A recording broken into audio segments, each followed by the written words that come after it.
What is up, everybody? Drayle88 here, but for this video, please refer to me as Professor Isaac of Psycho something theory, I don't know. Today we have a very special guest. Hi, my name is Toe. I'm kind of pessimistic and goth. Let's move on.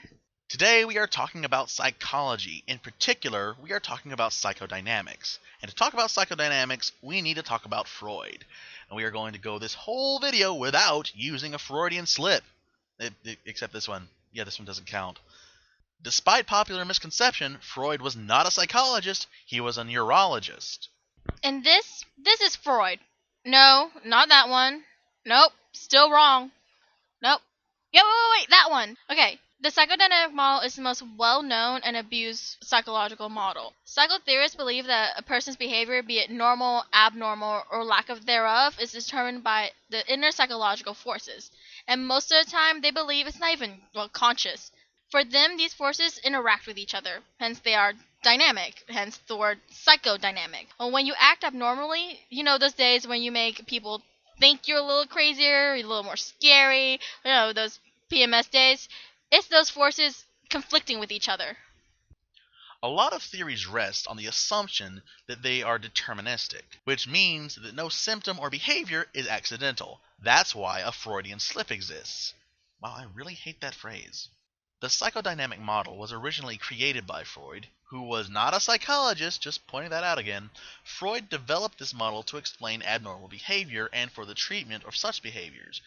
After establishing the basis of the theory, he created the Vienna Psychoanalytic Society, which includes Jung and Adler. No, not Irene Adler, so don't get excited, I'll use Sherlockians. Freud believed that there are three main forces that shape your personality: the way you act and the way you interact with the world. And he believed that all three of these forces exist on an unconscious level. Think of it like no, I'm not going to use the iceberg, that's so overplayed. Think of it like a flower. On the surface, it's beautiful and one of those pleasant things, but on the underside, there's a mass of roots that make no sense and expand a lot further than the plant itself. And they're vital for its existence. But when one part is damaged, the rest of the plant is affected. They take what is around them, like useful or harmful, such as nutrients or pollutants. And these conditions, while unseen, will cause change to the visual part of the flower, or I guess in this case, the conscious mind. And now we have the three central forces. First, we have the id. The id is all about instinctual drives and needs, and, well, sex. From what I've gathered, Freud believes that life is about sex. The id is always trying to get gratification, be it sexual or impulsive in nature. Second is the ego. The ego develops in our later childhood, around preschool to toddler age, and I have a chart for reference. Nope, I lied, I don't, sorry. The ego develops as our mothers are no longer overhead to tell us no or not to do something.